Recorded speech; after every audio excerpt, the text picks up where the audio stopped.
images in the following program are highly sensitive and may be as disturbing to viewers as they were to us. However, we have to show the truth about cruelty to animals, praying that you will help to stop it.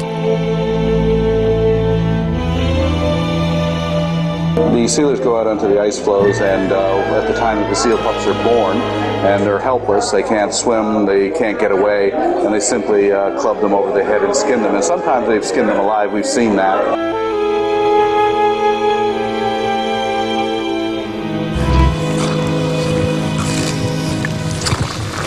This is the Stop Animal Cruelty series on Supreme Master Television, where today we present part one of a two-part series about the merciless brutality of the Canadian seal hunt.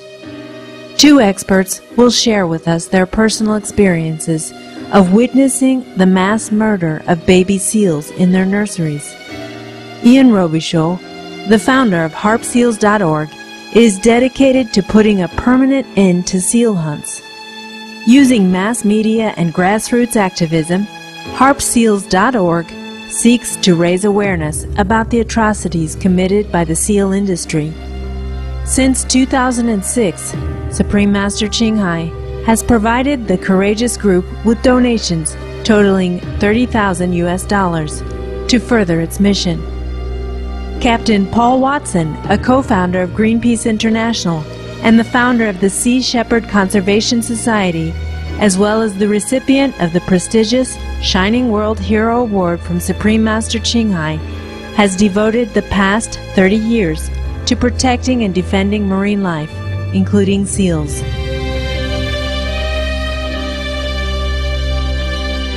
Over 90% of the seal hunt occurs off the coastline of Newfoundland in Canada. And then there's another small area called the Magdalene Islands, and they're in Quebec. So this is all around the Gulf of St. Lawrence in eastern Canada. But the majority of it happens on the outer coast of Newfoundland every year in the springtime. So where are the harp seals born? The harp seals are actually born on the ice. They're one of the few species of animals that literally need sea ice to be born on for their nurseries. So they literally give birth on the ice. And the ice can be, depending on the weather conditions, either sometimes very close to the shorelines of, say, Prince Edward Island or some of these islands that are in the Gulf of St. Lawrence, or the shorelines of Newfoundland, or it can be literally 100 miles offshore. So the seals go to wherever the ice is, and the sealers follow them. The seals are only tiny babies, as young as 2 to 3 weeks old, when the sealers head out in their boats to begin the massacre. When the time is right, when the white fur of these baby seals starts to molt off, which occurs about 2 weeks, that's when the Coast Guard sends the big Coast Guard cutters, and the sealers, literally like little ducks following a big mother duck, they follow them right to the places where they can literally jump off their boats onto the ice, and then they just run up. They have cleated ice boots that give them traction, and they run up and club them. They also shoot the seals as well. We've heard that one of the tools used is something called a hack-a-pick. Is that correct? It's a really brutal, grisly thing. It's more or less, it's a baseball bat with a hook on one side. And what the hook is they whack the seal on the head, they club it, okay, with this, basically, again, it's a long wooden stick, and it's got a piece of metal on the end of it. Some of them do, they have a little chunk of metal on it, but then on the other side there's like a pick. So once the seal is whacked on the head and skinned, they're usually skinned pretty much right there, but then they use that pick part for dragging the seal carcass to the boat. They actually skin the seals pretty much right there where they club them, and then they take that, they hack a pick, and it's really a dragging tool. So they don't actually club the seals with the pointed part, but it's basically a club. It's a very vicious, horrible instrument, and they use it quite pronouncedly. In what other way are the seals killed?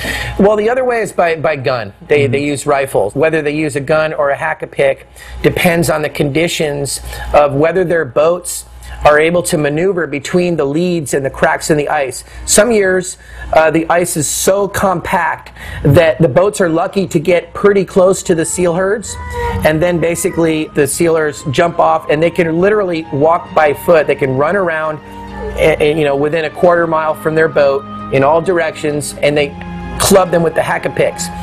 When they can't get them with the hack-a-picks, they'll shoot them, and again, it depends on how closely those boats can maneuver, because some years, like I said, that ice chunk, there's literally little chunks of ice floating around, and it would be very dangerous for a sealer to try to jump on a little chunk of ice, because he'd have to basically be jumping over open leads of ice. So what they do in that case is they shoot them, but they prefer to hack-a-pick them, and the reason why is because it keeps the pelt price at a higher value. A bullet hole in the wrong spot of a seal pelt will cause it to have a reduced value.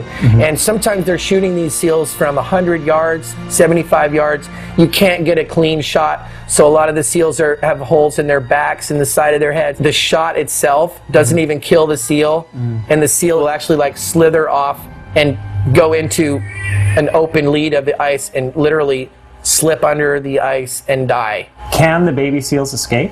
When they're super young, when they're first born, they don't have enough layer of blubber yet. They'll actually feed profusely on their mom's milk for about the first 2 weeks. If they do happen to slip into the water, they'll get hypothermia. Most of the seals killed are literally between 2 weeks and about 3 months. Most of these guys are so young, they don't know what's coming at them. There is no natural predator that still exists except for human beings out there. So what happens is these hunters walk right up to them, and I don't even call them hunters, by the way.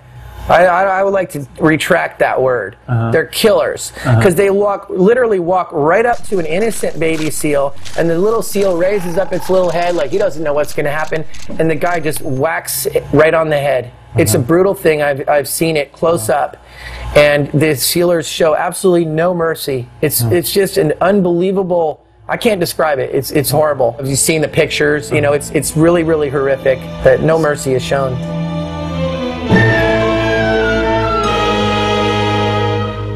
Yeah, the killing of the seals are in the nursery, so the mothers are there present when the babies are killed. It's one of the most heartless hunts, if you can call it a hunt, anywhere in the world.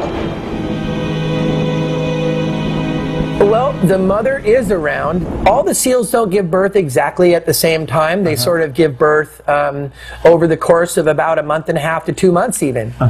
Most of them happen all within about a month. But so there's some like mother seals that will be nursing their baby white coat, whereas another mother seal might have given birth, say, 2 weeks earlier, where her baby has now molted and become legally clubbable. They actually molt that beautiful white famous fur into, it's called a beater stage, but where they literally look like little baby silver leopards. They're really, really beautiful. And that is when the Canadian government legally classifies them as adult seals, even though they're a month old, 3 weeks old, and that is when they're clubbable. They don't actually club the seals for their white fur anymore. They used to. But there's been a ban on the white coats since 1983. But as soon as that fur starts to molt, they kill them. They are, in fact, being killed in front of mothers that are very, very nearby. So it might be that the mother doesn't know that her baby is being killed, but another mother 20 feet away we'll be able to see this. And they call it a hunt, but really it's just a slaughter, a massacre of these animals. And fortunately on the Canadian seal hunt side of it, we've got the European Parliament to ban seal pelts, and that's significantly lowered the number of seals that are being killed. But you know, this is the 21st century, no reason for clubbing these animals over the head for their pelts. Whales, seals, fish, they're all more valuable in the oceans than they are being used by us. What they do is maintain the integrity of oceanic ecosystems. And the message that we're trying to get across is that if the oceans die, then we die. My name's Captain Paul Watson with the Sea Shepherd Conservation Society. Be veg, go green to save the planet. Many thanks, Ian Robichaud and Captain Paul Watson, and the members of your respective organizations for passionately working to end the seal slaughter, bloodshed, and violence have absolutely no place in our world, and you are both model examples of love and kindness to animals. To halt sealing and other forms of animal exploitation, may we always say no to all animal products. For more information on these seal protection organizations, please visit the following websites: harpseals.org, www.harpseals.org; Sea Shepherd Conservation Society, www.seashepherd.org. Please join us next Tuesday on Stop Animal Cruelty for the conclusion of our program on the Canadian seal hunt. Thank you for your presence on today's show. Coming up next is enlightening entertainment after noteworthy news. May we forever live in peaceful harmony with all animals. For more details, please visit www.suprememastertv.com/stop-animal-cruelty.